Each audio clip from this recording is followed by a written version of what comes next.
Kabayan, kumusta? Affordable nga ba ang rent ng apartment o bahay dito sa Canada? Yan ang ating pag-uusapan ngayon sa vlog Kabayan. At syempre, ituturo ko na rin kayo sa aming apartment, kagaya na nakikita niyo dyan sa likod. Okay? Yan po ang apartment namin Kabayan dito sa Sudbury, Ontario, Canada.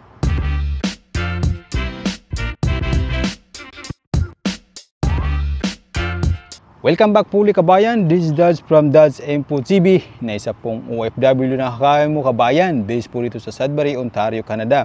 At kung bago ka pa lang sa aking channel, napadaan ka lang, please consider to subscribe naman. Libre naman yan, pagka-hit mo yung notification bell Kabayan, yung all mismo, para like ang updated sa ating mga incoming videos na ina-upload. At paki-like na rin Kabayan, yan ang importante para may recommend na YouTube sa iba pa mga Pilipino. At of course, sa ating mga mahal na OFW na malapit sa akin, around the globe Kabayan, na nangangarap din na makapunta dito sa Canada. At pakidamay mo na rin Kabayan ang ating FB page na Dads Pinoy TV Canada. So yun na nga po Kabayan, marami po akong naririnig, marami akong napapanood sa social media na mahal na daw ang cost of living dito sa Canada. Well, hindi ko sila masisisi kasi siguro mga datihan na sila. Pero ngayon, yun ang kanilang sabi, nagtaas na daw ang bilihin tulad ng basic commodity at syempre rentang bahay at rent ng apartment dito sa Canada Kabayan.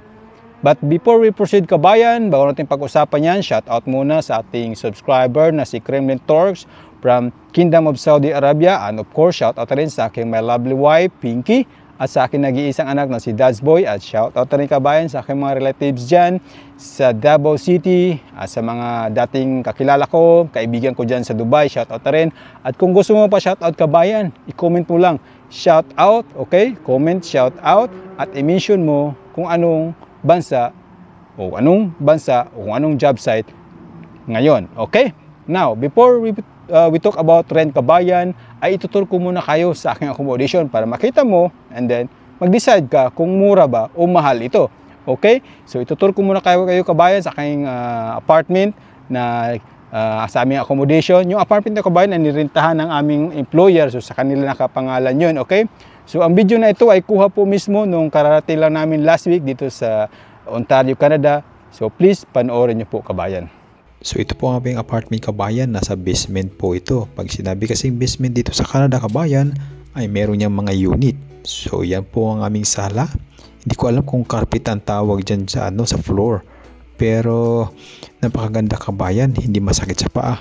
At yan, meron din kaming TV provided ng employer yung Kabayan, bagong-bago. At from sa sala, yan ang makikita mong view, di ba? Ang tahimik yan sa labas Kabayan. At syempre, meron din kaming sala set, dining table, lahat yan provided ng company. At ayan Kabayan, meron din kaming ref. Pero syempre, dahil kararating lang namin, wala pa yung laman, kundi, ayan lang tubig. Yung mga gamit Kabayan, tignan mo naman, diba, silyado pa, yung may mga tag pa. So kami pa po ang nag-unbox niyang Kabayan. Lahat yan ay provided ng company. Tignan mo yung kawali, silyado pa, pati ang rice cooker, Black & Decker. So lahat ng mga gamit pang kusina Kabayan, lahat ng mga appliances na nakikita nyo ay provided po yan ng kumpanya. At saka yung oven namin is electric. So ito yung mga cabinet namin, ang ganda, ang bago pa na talaga ng unit, hindi amoy daga. Ang dami naming bibilhin na mga grocery dito, kailangan namin punuin to. At syempre, kahit dustbin provided ng kumpanya, at saka naka-ready na talaga yung Kabayan. At ang apartment nito Kabayan ay 2 bedroom. Dalawa lang kami nakatira dito, tigi-isa kami ng kwarto. So dito naman, ayan may pati hanger, nakaabang na. Ito ay para sa mga winter clothes Kabayan. Diyan namin ilalagay pati yung mga sapatos namin.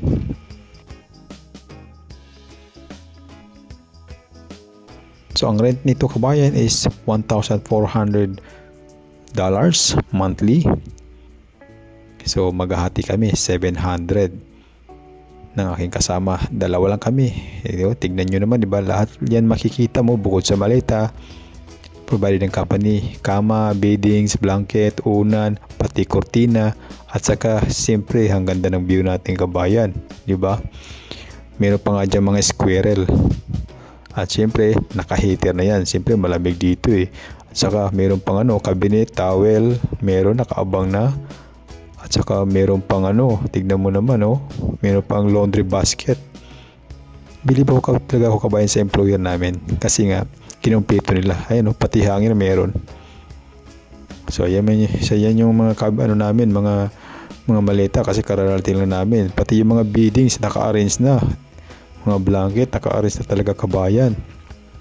So, dito naman tayo sa aming banyo, sa aming toilet. So, ayan dito ulit, pati toilet, mayroon ng kortina. May nakaabang na talaga. At saka mayroon pang hand wash shampoo o hand wash soap. Grabe. At saka ito kabayan, dito nakalagay yung mga consumable, mga tissue, o yan mga panglinis, mga towel, may sabon pa dyan. Kumpleto talaga kabayan, hindi ko in-expect na ganito pala yung dadat na namin. At saka dito, mayroon pang may walis, may vacuum pa kabayan, diba? Saan ka pa? Sa Dubai hindi ganyan. At saka dito mayroon pang extra na room, dry room, para naman sa mga extra na gamit kabayan. Now, napanood mo na kabayan. Balik tayo sa question na mahal nga ba ang apartment dito sa Canada? Ang sagot ko, depende. Depende ito kabayan sa location. Depende ito kabayan sa province kung saan ito dito sa Canada. Ang rent ng 2-bedroom apartment namin ay 1,400 or 1,400 Canadian dollars monthly. Pero dalawa lang kami nakatira kabayan. Ibig sabihin solo per room. Ibig sabihin hati kami 700 Canadian dollars monthly. Salary deduction po ito kabayan. Mahal ba siya? Ang sagot ko, sakto lang. Now, since 17 years ako sa Dubai kabayan, mas mainam siguro i-compare natin ang renta ng bahay o apartment dito sa Ontario at sa UAE. So, para mas madali, gawin na lang natin ng room para hindi masyadong komplikado, okay? Between Ontario, Canada at UAE, Dubai. Unahin natin ang Dubai kabayan. Sa Dubai, ang rent doon ay nagre-range ng ang room nagre-rent ng 1,800 to 2,000 dirhams kabayan monthly. Depende po yan sa location. Okay. Now, sige, para mas madali, kunin natin yung pinakamababa na rate, 1,800 dirhams ang rent ng room sa Dubai. Okay? Then, pag kinonvert mo ito kabayan sa Canadian dollars, aabot ito ng humugit kumulang 665 Canadian dollars. O di ba halos magkapareho lang dito. 700 dito sa Dubai, 665 dollars. Plus, bukod dun kabayan, bukod sa room ay magbabayad ka pa ng wifi. Around sabihin natin 60 dirhams. At dewa ibig sabihin is electricity and water. Depende sa panahon, 150 dirhams. Sharing yung kabayan monthly. Tapos bibili ka pa ng mga gamit mo, bibili ka pa ng mga personal na gamit mo sa kusina, pangluto, kama, beddings, etc. kabayan. Okay? Kasi pag sinabing room lang talaga, empty yun. Samantala dito sa apartment namin kabayan sa Ontario, Canada, lahat ng gamit na nakikita mo dun sa tour kanina, provided na employer namin.